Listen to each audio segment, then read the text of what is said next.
popote panaposemwa utakatifu, wherever holiness is mentioned, anasema Mungu mwenyewe. God is spoken. Hujasoma kwenye Walawi? Have you not read in Leviticus? Sikia Israeli. Listen, O Israel. Mungu wenu ni mmoja. Your Lord is one. Nanyi mtakuwa watakatifu. Be holy. Kama Mungu wenu, just like your God, alivyo mtakatifu. the way he is holy.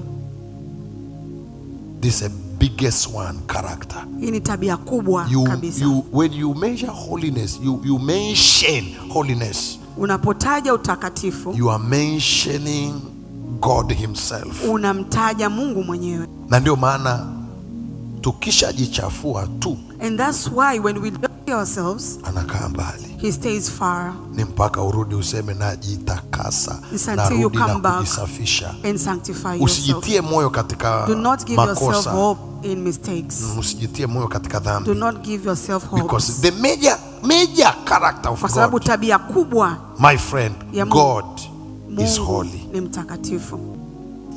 This is the first character. Hii ni tabia ya kwanza. Na lazima uizingatie sana kwenye maisha yako. And you must pay attention about this. Utakatifu wake ni wa ajabu mno. Kwa kadri tunavyomsogelea tunajua tu ni wachafu sisi. The more we come close to him, the more we realize our weakness. Haujanisikia nilichosema Watanzania hawa. You have not heard me. Ndio maana kuna sana waangalia watu wanavyojitutumua, nasema hujajua. And I tell them, you do not know. Mchungaji anaweza akamtenga mfano mtu aliyezini. Ni sawa, zina ni dhambi na tukimee na tuiue. A pastor can separate someone who has sinned. Lakini mchungaji huyo anapenda hela. But this pastor loves money. Na hajui kupenda pesa ni mammon, ni mammon spirit.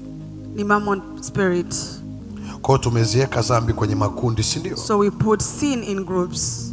Huyu anemsengenya, this one that is backbiting another person, mwenzake, another person, anasema ule ndugu, he said this one ni muongo sana. He's lying. Lakini yeye msengenyaji. But he's also haoni kama ni dhambi. He does not see that is a sin.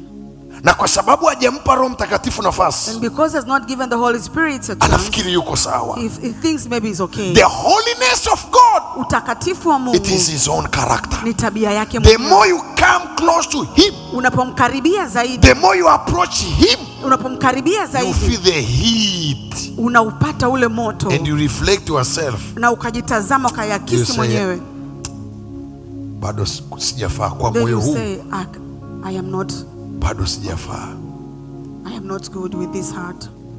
Tukitengeneza kanisa la namna hii, when you prepare a church like this, hakuna mtu atamweka mwenzake kikao. No one will put someone in a meeting. Kwa sababu Mungu atakuwa anashughulika na watu mmoja because God will be dealing with people one after another. Hakuna mtu atakuita kuambia uache umbea, kwa sababu kabla sisi hatujakuita, because before we kwa call sababu you, umeshamkaribisha mwenye tabia aingie kwako, because you have invited the one with character to be inside you, atakushughulikia. He will deal with you.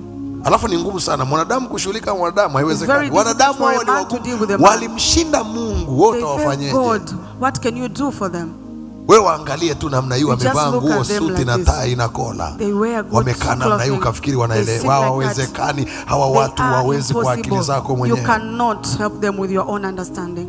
First character of God, tabia ya kwanza ya Mungu, God is holy. Mungu ni mtakatifu. When you mention holiness, unapotaja utakatifu, you mention God, unamtaja Mungu, unamtaja mwenyewe, you mention him. Na ndio maana nasema tafuteni kwa bidii. That's why he says search kuwa na amani to have na peace watu wote. with all Hiyo ni people. moja. That's Mbili, and number two, na huo utakatifu and that holiness ambao hapana mtu that no one atakayemuona Bwana shall see the Lord asipokuwa nao. Waebrania 12 mstari wa 14. Kumbe utakatifu unatafutwa. It's not a gift. So holiness is sought, is not zawadi. Wangapi wananielewa kitu nasema? Sio karama. It is not. Sasa nimepewa karama ya utakatifu. It's not a gift. You are joking. Unatafutwa. It is sought. Unanisikia ninachosema? Do you hear me? Nitazame usoni, unanisikia ninachosema? Na unatafutwa kwa gharama. It is sought with a great price. Na huo utakatifu, with that holiness, ambao hapana mtu that no man atakayemuona Bwana, that will see God asipo without having it, kuwa nao. without